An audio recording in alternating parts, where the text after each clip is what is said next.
Ada yang meminta saya agar saya membuat video untuk segera mendapatkan keturunan. Mungkin si ibu yang memintakan video tersebut belum punya juga keturunan. Berikut sahabat semua, kita akan memaparkan video agar mendapatkan keturunan sesuai sunnah.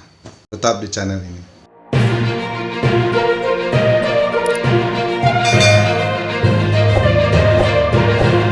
Assalamualaikum warahmatullahi wabarakatuh. Terima kasih sahabat yang terus mengikuti channel Muhsin Haji. Terima kasih yang sudah tekan tombol subscribe, tekan tombol lonceng notifikasi, karena dengan demikian sahabat dapat mengikuti inspirasi-inspirasi positif di channel ini. Sahabat, saya percaya bahwa setiap manusia memiliki inspirasi masing-masing sehingga orang lain dapat belajar pada dirinya.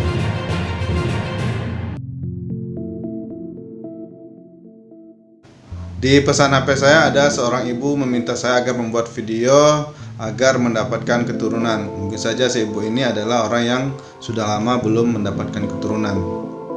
Ada beberapa pasien datang ke klinik saya untuk meminta petunjuk atau bantuan, diberikan cara atau obat agar segera mendapatkan keturunan. Nah, juga saya mendapatkan kisah-kisah orang-orang yang sudah lama tidak mendapatkan keturunan, tetapi akhirnya mereka mendapatkan keturunan, bahkan puluhan tahun tidak memiliki momongan ini. Sahabat sekalian, berikut cara-cara agar mendapatkan keturunan sesuai sunnah dan semoga bisa menginspirasi kita semua. Perihal keturunan ini sahabat, ini memang sesuatu yang cukup sensitif, cukup serius yang perlu kita diskusikan. Karena tidak ada obat secara pasti yang bisa digunakan sebagai seseorang yang belum mendapatkan keturunan. Seperti kalau kita sakit perut, maka berdasarkan pengalaman-pengalaman, madu adalah salah satu obat yang sangat mujarab untuk sakit perut. Dan dalam hadis juga disampaikan bahwa sahabat pernah meminta petunjuk kepada Rasulullah agar sakit perutnya segera sembuh, dan Rasulullah menyuruhnya minum madu. Nah, begitu juga dengan sakit-sakit yang lain, umpamanya masuk angin, maka yang paling tepat adalah dengan berbekam. Insya Allah ketika kita masuk angin minum habatus sauda dan berbekam, maka segera saja masuk angin ini akan insya Allah akan segera sembuh. Ini seolah-olah bisa dibilang ranah gaib, karena hanya Allah yang punya kuasa terhadap keturunan ini. Seperti dalam Al-Quran juga disampaikan bahwa Allah lah yang akan memberikan keturunan anak-anak kepada seseorang. Dengan kata lain, orang yang belum mendapatkan keturunan boleh jadi ia orang yang belum diberikan rezeki oleh Allah, yaitu keturunan ini. Orang yang belum, atau dengan kalimat lain, orang yang belum diizinkan oleh Allah untuk memiliki keturunan. Meskipun demikian sahabat, tentu saja ada beberapa pengalaman atau kisah-kisah orang-orang yang awalnya mereka telah lama tidak punya keturunan setelah menikah, tetapi setelah melakukan beberapa kiat, akhirnya mereka mendapatkan keturunan, dan bahkan setelah turunan pertama yang mereka dapatkan, anak pertama yang mereka dapatkan, selanjutnya mereka dengan mudah mendapatkan anak. Nah sahabat, berikut kiat-kiat agar kita mudah mendapatkan keturunan sesuai sunnah Rasulullah SAW. Pertama sahabat, keyakinan di dalam diri kita bahwa Allah lah punya hak mutlak kepada siapa ia memberikan keturunan. Bisa jadi kita belum mendapatkan keturunan karena Allah belum memberikannya dikarenakan Allah ingin menguji kita, atau Allah ingin memberikan semacam teguran kepada kita. Nah, keyakinan Allah lah yang berhak atas segala sesuatu berkenaan dengan perihal keturunan ini adalah sesuatu yang mendasar yang perlu kita tanamkan dalam diri kita. Sehingga dengan adanya perasaan atau dasar hati yang kuat bahwa Allah Subhanahu wa taala belum memberikan keturunan kepada kita karena hal-hal yang bisa kita prediksi, apakah itu karena Allah ingin menguji kita atau Allah ingin memberikan teguran kepada kita, itu akan membuat hati kita menjadi tenang sahabat. Nah, sekali lagi bahwa hati yang tenang itu akan membuahkan hal-hal positif di sekitar kehidupan kita, baik itu akan mempengaruhi lingkungan di sekitar kita, karena hati yang kusut, hati yang kusam, hati yang emosi dan marah, itu akan mempengaruhi bahkan tanaman-tanaman di sekitar kita, hewan-hewan, binatang-binatang di sekitar kita akan ikut merasakan energi negatif tersebut, sahabat. Begitu juga dengan keluarga. Nah, ketika kita sudah merasa tenang, nyaman, serahkan semuanya kepada Allah Subhanahu wa taala, maka boleh jadi di saat itulah tubuh kita membaik dan Allah memberikan kepada kita apa yang kita tunggu-tunggu, yaitu keturunan. Yang kedua, sahabat, sebagaimana istighfar adalah solusi dari seluruh permasalahan. Ada seorang ulama yang ketika masyarakatnya bertanya kepadanya beragam permasalahan dan mereka meminta solusi serta jalan keluar, sang ulama ini menjawab dengan satu jawaban, istighfar. Ketika orang susah kehidupan ekonominya, ulama ini menjawab istighfar. Ketika orang mengatakan bahwa mereka tidak turun hujan di kampung mereka berminggu-minggu, ulama ini menyuruh beristighfar. Begitu juga seseorang yang belum memiliki keturunan, ulama ini menyuruh mereka beristighfar. Nah, sahabat, istighfarlah kepada Allah Subhanahu wa taala. Boleh jadi ada dosa-dosa atau kesalahan diri kita sehingga Allah masih belum memberikan keturunan kepada kita. Lalu mungkin saja muncul pertanyaan, sebagaimana Nabi Ibrahim dan Nabi Zakaria itu termasuk nabi yang cukup lama belum memiliki keturunan. Nabi Ibrahim memiliki keturunan sekitar baru ketika ia berumur 100 tahun dan Siti Hajar berumur 99 tahun. Nah, apakah Nabi Ibrahim tidak diberikan keturunan oleh Allah karena ada dosa dan kelalaian seperti kita yang harus beristighfar?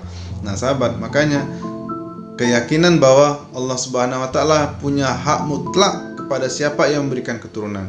Ketika Allah sudah benar-benar ingin memberikan keturunan kepada kita, maka Allah akan segera memberikan keturunan kepada kita. Makanya doa harus senantiasa terus dipanjatkan, sahabat. Jangan pernah putus asa. Sedangkan Nabi Ibrahim kita sudah sangat tahu, sudah sangat mafhum bahwa Nabi Ibrahim insya Allah orang yang dirinya terjaga dari dosa-dosa. Walaupun demikian ia terjaga dari dosa, tapi Allah tetap mengujinya dengan belum memiliki keturunan. Yang ketiga, sahabat, komunikasi yang baik antara pasangan.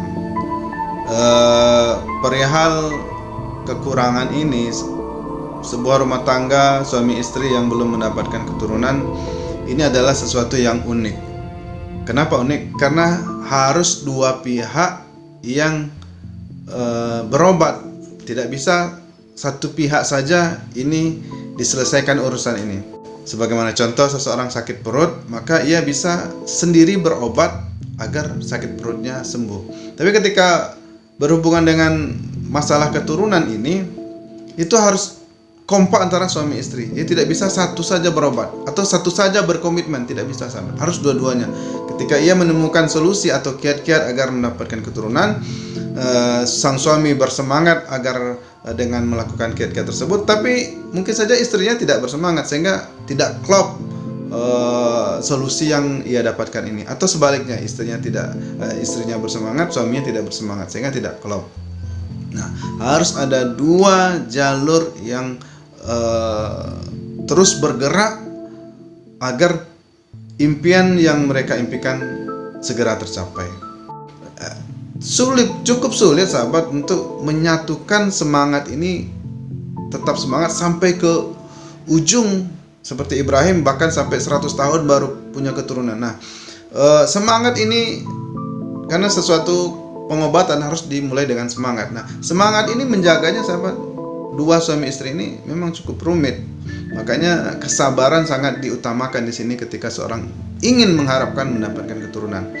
Boleh jadi si suami tetap bertahan setahun, 2 tahun, 3 tahun, 5 tahun, 10 tahun, tetap bersemangat dia untuk segera mendapatkan keturunan dengan cara-cara, teknik-teknik yang sudah ia dapatkan dari ilmu-ilmu yang ia dapatkan. Boleh jadi di tahun ke-11 si istrinya mulai kendor atau hilang semangat. Nah, ini sesuatu yang harus dikerjakan secara bersama-sama. Atau boleh jadi di tahun kelima suaminya tetap semangat, istrinya tetap semangat, suaminya tidak semangat. Nah, ini mungkin bisa Anda tafsirkan sendiri bagaimana menyeimbangkan dua posisi ini harus seimbang terus. Memang cukup rumit, cukup sulit, perlu kesabaran, tetapi yakinlah sahabat, ini harus kita jalankan. Semoga Allah kita diberikan sebuah urusan yang rumit, sebuah ujian oleh Allah Subhanahu wa taala, boleh jadi Allah akan menggantinya dengan pahala yang lebih besar yang tidak didapatkan oleh pasangan suami istri lain. Ini harus benar-benar kita yakinkan sahabat, dalam diri kita, dalam diri pasangan kita masing-masing.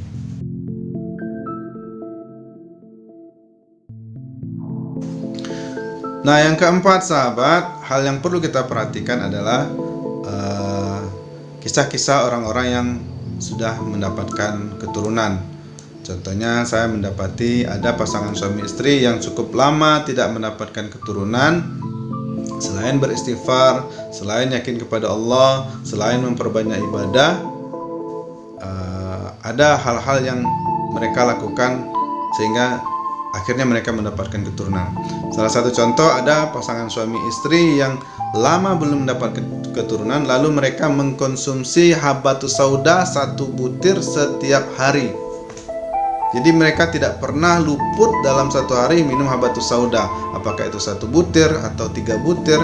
Yang paling bagus saya sarankan sahabat minum habatus sauda itu pagi sebelum kita menyentuh makanan dan malam sebelum tidur. Rutin setiap hari sahabat. Ini pengalaman orang yang sudah mendapatkan keturunan setelah lama belum mendapatkan keturunan. Mereka senantiasa kompak suami istri minum habatus sauda setiap hari tanpa pernah absen, dan akhirnya istrinya hamil. Ada juga yang sahabat, contoh kedua sahabat, ada orang yang mengkonsumsi jeruk nipis. Nah, ini ada juga nih kisah-kisah yang saya dapatkan, orang yang mengkonsumsi jeruk nipis setiap hari.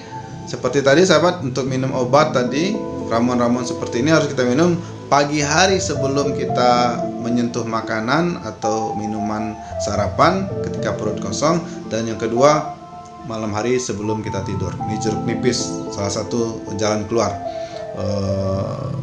Harus dikonsumsi sahabat, sabar dan setiap hari. Yang ketiga sahabat, ada kisah yang bercerita tentang bagaimana ia akhirnya mendapatkan keturunan setelah mengkonsumsi kelapa muda, air kelapa muda setiap hari.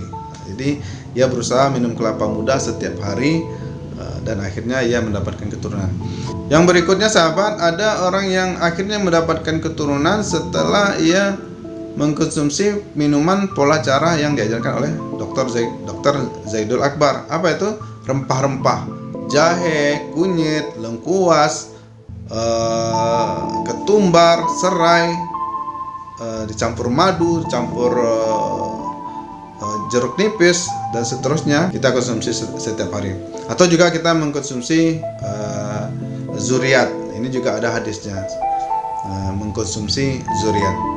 Nah sahabat, itulah beberapa cara yang bisa saya rekomendasikan untuk sahabat semua agar mudah-mudahan kita segera Allah berikan keturunan setelah mungkin sekian lama belum mendapatkan keturunan.